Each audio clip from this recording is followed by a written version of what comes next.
Friends, എല്ലാവർക്കും നമസ്കാരം. നമ്മുടെ ഇഷ്ടപരമ്പരയുടെ പുതുപുത്തൻ വിശേഷങ്ങളിലേക്ക് ഏവർക്കും സ്വാഗതം. അങ്ങനെ തകർന്നടിഞ്ഞ തൻ്റെ കുടുംബത്തെ എങ്ങനെ കരകയറ്റണമെന്നറിയാതെ കാവേരി സങ്കടപ്പെട്ടിരിക്കുകയാണ്. അച്ഛൻ്റെ വിയോഗത്തിൽ നിന്ന് അവൾക്ക് തന്നെ പുറത്ത് കടക്കാനായിട്ട് സാധിക്കുന്നില്ല. അമ്മയും സഹോദരിമാരൊക്കെ ആകെ തകർന്ന് തരിപ്പണമായിട്ടിരിക്കുക. അവർ ആഹാരം പോലും കഴിക്കാതിരിക്കുന്ന കാണുമ്പോഴത്തേക്കും കാവേരി ആണെങ്കിൽ അവർക്കായിട്ട് ആഹാരമൊക്കെ തയ്യാറാക്കിക്കൊണ്ട് അമ്മയുടെ അടുത്തേക്ക് ചെല്ലും. എന്നിട്ട് പറയും, അമ്മേ ഇതിൽ നിന്ന് കുറച്ചെങ്കിലും കഴിക്കുക. അച്ഛനെയോ നഷ്ടപ്പെട്ടു, ഇനി അമ്മയല്ലേ ഞങ്ങൾക്കുള്ളൂ. അമ്മയ്ക്കും എന്തെങ്കിലും സംഭവിച്ച് ഞങ്ങളെ അമ്മ അനാഥരാക്കല്ലേ അമ്മേ എന്നും പറഞ്ഞ് കാവേരിയും ഗംഗയും കൂടി ഒരു വിധത്തിൽ നിർബന്ധിച്ച് ശാരദയെ കൊണ്ട് കുറച്ചെങ്കിലും ആഹാരം കഴിപ്പിക്കുകയാണ്. അതുപോലെ യമുനയുടെയും നിളയുടെയും ഒക്കെ എടുത്തു ചെന്ന് അവരെയും കുറേശ്ശെ ആഹാരമൊക്കെ കഴിപ്പിക്കുക. നിങ്ങൾ ഇങ്ങനെ തളർന്നിരുന്നു കഴിഞ്ഞാൽ എന്ത് ചെയ്യും? കുറച്ചെങ്കിലും ആഹാരം കഴിച്ച് മുന്നോട്ട് പോയല്ലേ പറ്റൂ. നമ്മുടെ അച്ഛൻ പോയി, അത് നമ്മൾ അംഗീകരിച്ചല്ലേ പറ്റൂ. അല്ലെങ്കിൽ വേണ്ട, നമ്മുടെ അച്ഛൻ നമ്മുടെ കൂടെ അതൊക്കെ ഒന്നും നിന്നിട്ടില്ലല്ലോ. അച്ഛൻ ഇപ്പോഴും ഗൾഫിലാണെന്ന് കരുതിയാൽ മതി. അപ്പം നമുക്കൊരു പ്രതീക്ഷ ഉണ്ടാവും മുന്നോട്ട് ജീവിക്കാൻ. നമ്മുടെ അച്ഛൻ വരാൻ കാത്തിരുന്ന് ഇത്രയും വർഷം ജീവിച്ച പോലെ ഇനിയും നമുക്ക് ജീവിക്കാം എന്ന് പറയാം. അപ്പോൾ യമുന പറയും, അതിന് പണ്ട് അച്ഛൻ എന്നും വിളിക്കുകയെല്ലാം ചെയ്യില്ലായിരുന്നു ചേച്ചി. ഇനി അച്ഛൻ്റെ വിളി കാത്തിവിടെ നിന്നാൽ ഫോൺ പോലും വരില്ലല്ലോ എന്ന് ചോദിക്കാം. അച്ഛൻ വിളിക്കാൻ പറ്റാത്ത ഏതെങ്കിലും ഒരു സ്ഥലത്ത് അകപ്പെട്ട് കിടക്കുമെന്ന് കരുതിയാൽ മതി. അച്ഛൻ വരുന്നതും കാത്ത് നമുക്കിവിടെ ഇരിക്കാം, അങ്ങനെ നമുക്ക് ജീവിക്കാം. അല്ലാതെ നമ്മളെല്ലാവരും ഇവിടെ കരഞ്ഞിരുന്ന് കഴിഞ്ഞാൽ നമ്മുടെ അച്ഛൻ്റെ ആത്മാവിന് പോലും ശാന്തി ലഭിക്കില്ല. നമ്മൾ സന്തോഷത്തോടെ ഇരുന്ന് ആഹാരമൊക്കെ കഴിച്ച് കണ്ടാലല്ലേ അച്ഛനും സമാധാനത്തോടെ ശാന്തി ലഭിക്കുള്ളൂ. അതുകൊണ്ട് നിങ്ങൾ ഇച്ചിരിയെങ്കിലും ആഹാരം കഴിക്കുക എന്നും പറഞ്ഞ് കാവേരി എല്ലാവരെയും ആഹാരമൊക്കെ കഴിപ്പിക്കുകയാണ് കേട്ടോ.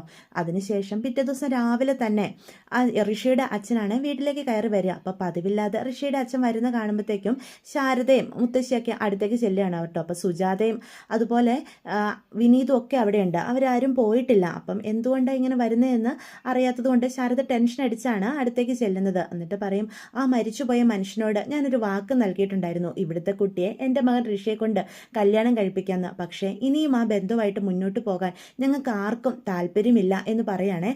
അത് കേൾക്കുമ്പോൾ ശാരദ ഞെട്ടിത്തിരിച്ച് നിൽക്കുക. അപ്പോൾ ഋഷിയുടെ അച്ഛൻ വരുമ്പം തന്നെ ചായയൊക്കെ ഇട്ടുകൊണ്ട് വന്നിരുന്ന ഗംഗ ഇത് കേൾക്കുക. അപ്പോൾ ഗംഗയാണെങ്കിൽ കയ്യിൽ നിന്ന് ഗ്ലാസ് താഴെ വീണാണ്. കാരണം അത്രയേറെ ആഗ്രഹിച്ച ഒരു ജീവിതമാണ് ഗംഗ ഋഷിയും ഒത്തിട്ടുള്ളത്. അവർ പരസ്പരം ഫോൺ വിളിക്കുകയും ഒക്കെ ചെയ്തിരുന്നതാണ്. അച്ഛൻ്റെ വിയോഗത്തിൻ്റെ കൂടെ ഇങ്ങനെ ഒരു നഷ്ടം കൂടി ഗംഗയ്ക്ക് താങ്ങാനായിട്ട് സാധിക്കുന്നില്ല. അപ്പം തകർന്നു നിൽക്കുന്ന ഗംഗയെ കാണുമ്പം കാവേരിക്ക് ആകെ സങ്കടം വരിക. അപ്പോൾ കാവേരി അടുത്ത് വന്ന് ചോദിക്കും, അതെന്താ അങ്കിൾ പെട്ടെന്ന് ഇങ്ങനെ ഒരു തീരുമാനം? അച്ഛൻ മരിച്ചു പോയെന്ന് കരുതി അച്ഛൻ ഒരുപാട് ആഗ്രഹിച്ച കാര്യമായിരുന്നു ഗംഗ ചേച്ചിയും ഋഷിയേട്ടനുമായിട്ടുള്ള കല്യാണം. അത് മുടങ്ങാന്നൊക്കെ വെച്ചാൽ ഞങ്ങൾ എല്ലാവരും ഇല്ലേ, അച്ഛൻ ആഗ്രഹിച്ച പോലെ തന്നെ ഈ കല്യാണം ഞങ്ങൾ നടത്തും, ഞങ്ങൾക്കൊരു സാവകാശം തന്നാൽ മതി എന്നൊക്കെ കാവേരി അയാളോട് പറയൂട്ടോ. അത് കേൾക്കുന്ന ഋഷിയുടെ അച്ഛൻ പറയും, ഇനിയും ഈ ബന്ധമായിട്ട് മുന്നോട്ട് പോകാൻ ഞങ്ങൾക്ക് താല്പര്യമില്ലാത്തത് കൊണ്ട് തന്നെയാണ് ഞങ്ങൾ കുടുംബത്തിൽ എല്ലാവരും കൂടി ഒരുമിച്ചടിച്ച് തീരുമാനമാണ്. അരവിന്ദനോട് ഞങ്ങൾക്ക് സ്നേഹമേ ഉള്ളൂ. പാവം ഒരു നല്ലവനായ മനുഷ്യൻ തന്നെയായിരുന്നു. പെട്ടെന്ന് ദൈവം അദ്ദേഹത്തെ വിളിച്ചു. പക്ഷേ എന്നും കരുതി ഈ വീട്ടിൽ വന്ന് ഈ കാര്യം ഒന്ന് അറിയിക്കണമെന്ന് തോന്നി. അതാണല്ലോ മര്യാദയും. ഫോൺ വിളിച്ച് പറഞ്ഞാൽ തീരാവുന്ന പ്രശ്നമേ ഉണ്ടായിരുന്നുള്ളൂ. പക്ഷേ ഇവിടെ വന്ന് നിങ്ങളെ എല്ലാവരെയും കണ്ട് കാര്യം ബോധ്യപ്പെടുത്തണമെന്ന് എനിക്കും തോന്നി. അരവിന്ദനില്ലാത്ത സ്ഥിതിക്ക് ഇനി ഈ കല്യാണം മുന്നോട്ട് കൊണ്ടുപോകണ്ടെന്ന് തന്നെയാണ് എൻ്റെ തീരുമാനം. വേറൊന്നും കൊണ്ടല്ല. ഇങ്ങനെ കല്യാണത്തിൻ്റെ നിശ്ചയത്തിൻ്റെ അന്ന് തന്നെയാണ് അരവിന്ദന് ഹാർട്ട് അറ്റാക്ക് വന്ന് ആ വലിയ മനുഷ്യൻ ഈ ലോകം വിട്ടുപോയത്. എല്ലാം കൊണ്ടും ഒരു അപശകുനം പോലെ എനിക്കും തോന്നി. ഈ ബന്ധം മുന്നോട്ട് പോകണ്ടെന്നായിരിക്കും ഈശ്വരന്മാരുടെ തന്നെ നിശ്ചയം എന്നൊക്കെ പറയണേ. അത് കേൾക്കുമ്പം ശാരദയ്ക്ക് ആകെ സങ്കടം വരിക. എന്തൊക്കെയാണ് നിങ്ങൾ ഈ പറയുന്നത്? അരവിന്ദേട്ടനെ ഇല്ലാതായിട്ടുള്ളൂ. അവരുടെ അമ്മയുടെ സ്ഥാനത്ത് ഞാനിവിടെ ഉണ്ട്. ഈ കല്യാണം മുന്നോട്ട് കൊണ്ടുപോകണമെന്ന് തന്നെയാണ് ഞങ്ങൾക്ക് ആഗ്രഹം. നിശ്ചയം വരെ എത്തിയിട്ട് ഒരു പെൺകുട്ടിയുടെ കല്യാണം മുടങ്ങിപ്പോകുക എന്ന് പറഞ്ഞു കഴിഞ്ഞാൽ ആ കുട്ടിക്ക് പിന്നെ നല്ലൊരു ബന്ധം പോലും കിട്ടത്തില്ല. നിങ്ങൾ ദയവ് ചെയ്ത് ഞങ്ങളുടെ അവസ്ഥ മനസ്സിലാക്കണം എന്ന് പറയൂട്ടോ. അപ്പോഴത്തേക്കും ഋഷിയുടെ അച്ഛൻ പറയും, ഇല്ല, നിങ്ങളുടെ സാഹചര്യം മനസ്സിലാക്കാഞ്ഞിട്ടല്ല, ദയവ് ചെയ്ത് ഞങ്ങളെയും കൂടി മനസ്സിലാക്കണം. ഋഷിയും ഗംഗയുമായിട്ടുള്ള കല്യാണം മുന്നോട്ട് പോവേണ്ടെന്ന ദൈവങ്ങൾ പോലും നിശ്ചയിച്ചിരിക്കുന്നതെന്ന് എനിക്ക് തോന്നുന്നത്. ആർക്കും താല്പര്യമില്ലാത്ത സ്ഥിതിക്ക് ഇങ്ങനൊരു ബന്ധമായിട്ട് മുന്നോട്ട് പോകാത്തത് തന്നെയല്ലേ നല്ലത്. ഇവിടെ വന്ന കാര്യങ്ങളൊക്കെ നിങ്ങളോട് പറഞ്ഞ് ബോധ്യപ്പെടുത്തണമെന്ന് തോന്നി. അതെൻ്റെ മര്യാദ. അതുകൊണ്ട് തന്നെ ഞാൻ രാവിലെ തന്നെ ഇങ്ങോട്ട് പോകുന്നത്. പരസ്പരം ആർക്കും താല്പര്യമില്ലാതെ ഇങ്ങനൊരു വിവാഹബന്ധം മുന്നോട്ട് കൊണ്ടുപോയിട്ട് കാര്യമില്ല. കാരണം ഒരു വിവാഹം എന്ന് പറയുന്നത് ഒരു പെണ്ണും ആണും മാത്രം തമ്മിലുള്ള ബന്ധമല്ല, രണ്ട് കുടുംബങ്ങൾ തമ്മിലുള്ള ബന്ധമാണ്. ഈ കുടുംബത്തിൽ തന്നെ ഈ ബന്ധത്തെ ഒരു അപശകനമായി കാണുന്ന പലരും ഇവിടെ ഉണ്ടല്ലോ. എൻ്റെ മകനെ ഇങ്ങോട്ടേക്ക് ഈ പെൺകുട്ടിയെ കല്യാണം കഴിക്കാനായിട്ട് അയക്കാൻ എനിക്കിപ്പം മനസ്സ് വരാഞ്ഞിട്ടാ എന്ന് പറഞ്ഞ് ഋഷിയുടെ അച്ഛൻ അവിടുന്ന് പോവാണ് കേട്ടോ.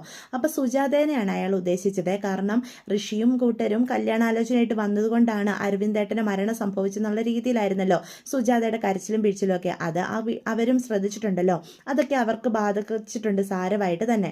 അപ്പം കാവേരി ഇതൊക്കെ ശ്രദ്ധിക്കുന്നുണ്ട്. സുജാതയുടെ മുഖത്ത് പെട്ടെന്നുണ്ടായ സന്തോഷവും നമ്മുടെ ഗംഗയുടെ കല്യാണം മുടങ്ങിയെന്ന് കേൾക്കുമ്പോഴേ ഒക്കെ ശ്രദ്ധിക്കുന്നുണ്ട്. അപ്പം കാവേരിക്ക് സംശയം ഉണ്ടാവുന്നുണ്ട്. സുജാത അപ്പച്ചി കാര്യമായിട്ട് തന്നെ ചെറുക്കൻ്റെ അച്ഛനോട് എന്തൊക്കെയോ പറഞ്ഞിട്ടുണ്ട്, അല്ലെങ്കിൽ ഇങ്ങനെ ഒന്നും സംഭവിക്കില്ല എന്ന് പറയാം. എന്നിട്ട് ഋഷിയുടെ അച്ഛൻ അവിടെ നിന്ന് ഇറങ്ങി പോകുമ്പം പിന്നാലെ തന്നെ വിനീത് ചെല്ലുക. എന്നിട്ട് വിനീത് ചോദിക്കും, അങ്കിൾ ഇതെന്താ ഇത്ര പെട്ടെന്ന് ഇങ്ങനൊരു തീരുമാനം? ഗംഗ അത്രയേറെ ആഗ്രഹിച്ചതല്ലേ ഋഷിയുമായിട്ടുള്ളൊരു വിവാഹം? ഇത് പെൺകുട്ടിയുടെ കല്യാണം നിശ്ചയം വരെ എത്തിയിട്ട് മുടങ്ങി പോകുക എന്ന് പറഞ്ഞു കഴിഞ്ഞാൽ അത് ആ കുട്ടിയെ എത്രമാത്രം ബാധിക്കും എന്നൊക്കെ പറയാണ് കേട്ടോ. അപ്പോൾ പെട്ടെന്ന് തന്നെ ഋഷിയുടെ അച്ഛൻ കാങ്ക തന്നെ ഋഷിയും നമ്മുടെ ഗംഗയും തമ്മിലുള്ള നിശ്ചയത്തിൻ്റെ ബാനറൊക്കെ കത്തിച്ച് കളയാണ് സുജാത. ഇത് ഋഷിയുടെ അച്ഛൻ കണ്ടോണ്ട് നിൽക്കുക. അപ്പോൾ ഋഷിയുടെ അച്ഛൻ തന്നെ പറയും, ഇപ്പം തന്നെ കണ്ടില്ലേ നിങ്ങളുടെ അമ്മ എന്താ ചെയ്യുന്നതെന്ന്? എൻ്റെ മകനുമൊത്തുള്ള ഗംഗയുടെ നിശ്ചയത്തിൻ്റെ ബാനർ ആ കത്തിച്ച് കളയുന്നത്. അത്രയ്ക്കും ദേഷ്യമാണ് ആ സ്ത്രീക്ക് ഞങ്ങളോടുള്ളത്. എൻ്റെ മകനും ഞങ്ങളും ഒക്കെ കാരണമാണ് അരവിന്ദ് മരിച്ചതെന്ന് ഉള്ള രീതിയിൽ പോലുമാണ് അവർ സംസാരിച്ചത്. ഇതൊക്കെ കേട്ട് ഇനിയും ഈ കുടുംബത്തിൽ നിന്നൊരു ബന്ധം മുന്നോട്ട് പോകേണ്ട കാര്യം ഞങ്ങൾക്കില്ല. ഞങ്ങളുടെ ചെറുക്കന് മറ്റൊരു പെൺകുട്ടിയെ ഞങ്ങൾ വിവാഹം കഴിച്ചു കൊടുത്തോളാം എന്നും പറഞ്ഞ് അവിടുന്ന് പോവാണ് കേട്ടോ. അപ്പം വിനീത് അയാളോട് ഒരുപാട് സംസാരിച്ച് മനസ്സ് മാറ്റാനൊക്കെ ശ്രമിക്കുന്നുണ്ട്, പക്ഷെ അതിനെക്കൊണ്ട് സാധിക്കുന്നില്ല.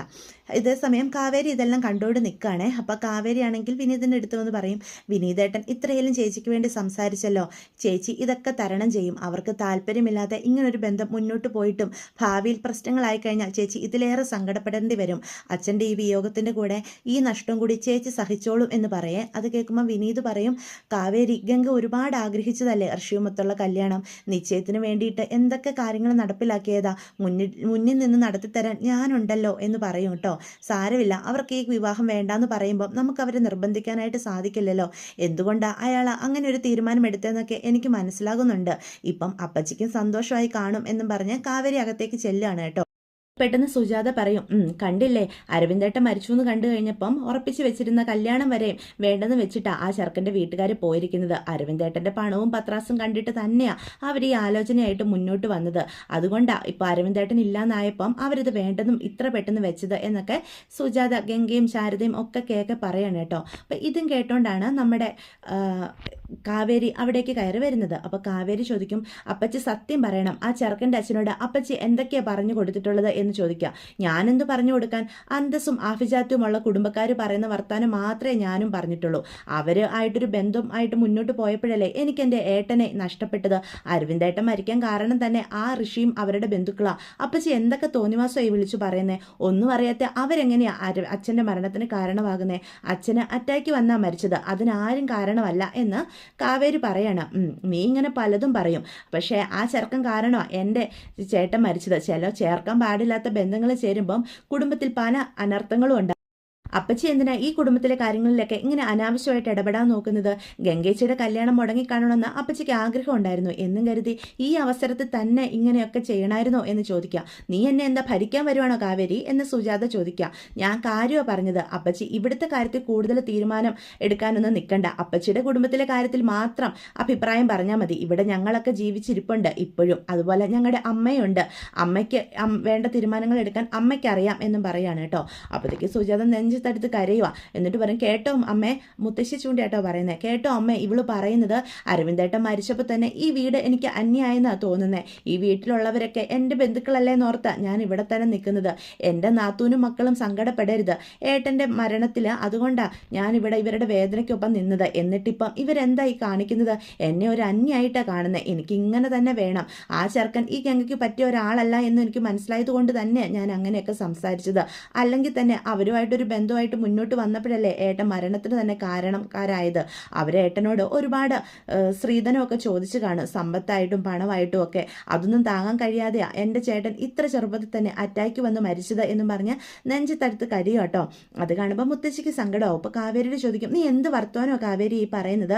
അരവിന്ദൻ ഇവിടെ ഇല്ലെന്ന് കരുതി നിന്നെ ഇവിടുത്തെ തീരുമാനങ്ങൾ എടുക്കാൻ നിന്നെ ആരും ഇവിടെ ഏർപ്പാടാക്കിയിട്ടില്ല. സുജാതയോടെ ഇങ്ങനെയൊക്കെയാണോ നീ സംസാരിക്കേണ്ടത്? അവള് ഇവിടുത്തെ സങ്കടം കൊണ്ടല്ലേ നിങ്ങളുടെ എല്ലാം കൂടെ നിൽക്കുന്നത്. എന്നിട്ട് ഇവിടുത്തെ ഒരു കാര്യത്തിൽ തീരുമാനമെടുക്കാൻ അവൾക്ക് അവകാശമില്ലെന്ന് പറയാൻ മാത്രം എന്താ ഇപ്പം ഇവിടെ ഉണ്ടായതെന്നൊക്കെ പറയാം. അപ്പോൾ പറയും അപ്പച്ചി കാരണമാണ് ഗംഗേച്ചിയുടെ കല്യാണം മുടങ്ങിയത്, അതെനിക്ക് മനസ്സിലായിട്ടുണ്ട്, ആ കാര്യമാണ് ഞാൻ പറഞ്ഞത്. ആവശ്യമില്ലാതെ ഇവിടെ പ്രശ്നങ്ങൾ ഉണ്ടാക്കാനാണ് അപ്പച്ചി നോക്കുന്നത്. എനിക്കിവിടെ ഇനി ഒരു നിമിഷം പോലും നിൽക്കണ്ട, ഞാൻ എൻ്റെ വീട്ടിൽ പോവാം. എനിക്ക് വീടൊന്നും ഇല്ലാഞ്ഞിട്ടല്ല ഇവിടെ വന്ന് ഞാൻ നിൽക്കുന്നത്. നിങ്ങളൊക്കെ സങ്കടപ്പെട്ട് നിൽക്കുമ്പം സമാധാനത്തോടെ എനിക്ക് എൻ്റെ വീട്ടിൽ പോയി ഇരിക്കാൻ പറ്റത്തില്ലാത്തതുകൊണ്ടാണ് ഞാൻ പറഞ്ഞതിൽ ഒരു തെറ്റുണ്ടെന്ന് എനിക്കിപ്പോഴും തോന്നുന്നില്ല. ഞാനിവിടെ നിന്ന് ഇറങ്ങിപ്പോവാം. ഗംഗയുമായിട്ടുള്ള ആ ചെറുക്കൻ്റെ കല്യാണം മുടങ്ങിയത് എന്തുകൊണ്ട് നന്നായി. ആ കുടുംബക്കാരാ എൻ്റെ ഏട്ടൻ്റെ ജീവൻ എടുത്തത്, അതിനൊക്കെ കൂട്ടു നിൽക്കുക നിങ്ങളെല്ലാവരും എന്ന് പറഞ്ഞ് ദേ വിനീതെ ഇവിടുന്ന് മര്യാദയ്ക്ക് ഇറങ്ങിക്കോ, ഇവിടെ ഉള്ളവർക്ക് നിൻ്റെ ഒന്നും ഒരു സഹായം ഇനി ആവശ്യമില്ല, അതുകൊണ്ട് ഇവരെ സഹായിക്കാനെന്നും പറഞ്ഞ് ഈ വീടിൻ്റെ പടി നീ കയറിയെന്ന് ഞാൻ അറിഞ്ഞ നിന്റെ മുട്ടുകാലം ഞാൻ തല്ലിയൊടിക്കും, നീ വരുന്നുണ്ടോ മര്യാദയ്ക്ക് എന്നും പറഞ്ഞ് അവിടുന്ന് വിനീതിനെ പിടിച്ചുകൊണ്ട് പോവാണ് കേട്ടോ. അപ്പോൾ ശാരദയ്ക്ക് ഇതെല്ലാം കണ്ടും കേട്ടും ആകെ സങ്കടം വരുക.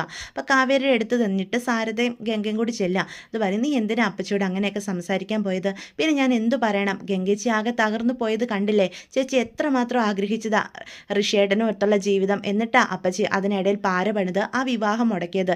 ഇങ്ങനെയൊക്കെ ചെയ്യുന്നതുകൊണ്ട് അപ്പച്ചിക്ക് എന്ത് സന്തോഷമാണ് കിട്ടുന്നത് എന്ന് പറയാണ്. അപ്പം ശാരദ പറയും, എനിക്കൊന്നും അറിയത്തില്ല, എൻ്റെ അരവിന്ദേട്ടൻ പോയതോടുകൂടി എല്ലാ സന്തോഷങ്ങളും ഇവിടുന്ന് പോയിരിക്കുക, ഇനി എന്തൊക്കെ ദുരന്തങ്ങളാണോ നമ്മളെ കാത്തിരിക്കുന്നതെന്ന് പറഞ്ഞ് ശാരദ അവിടെ നിന്ന് കരയാണ് കേട്ടോ.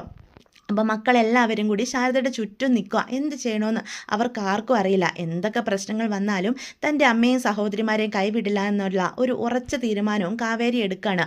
അവർക്കെല്ലാവർക്കും വേണ്ടി സംസാരിക്കാൻ കാവേരി ഉണ്ടാകും എന്നുള്ളൊരു തീരുമാനത്തോടു കൂടി തന്നെ മുന്നോട്ട് പോവുകയാണ് കേട്ടോ. അപ്പോൾ ഇതൊക്കെയാണ് ഇന്നത്തെ എപ്പിസോഡിൻ്റെ വിശേഷങ്ങൾ. വീഡിയോ ഇഷ്ടപ്പെട്ടുവെങ്കിൽ ചാനൽ സബ്സ്ക്രൈബ് ചെയ്യാൻ മറക്കരുത്, ലൈക്ക് ചെയ്യാനും മറക്കരുത്. അപ്പോൾ എല്ലാവർക്കും ഗുഡ് ബൈ.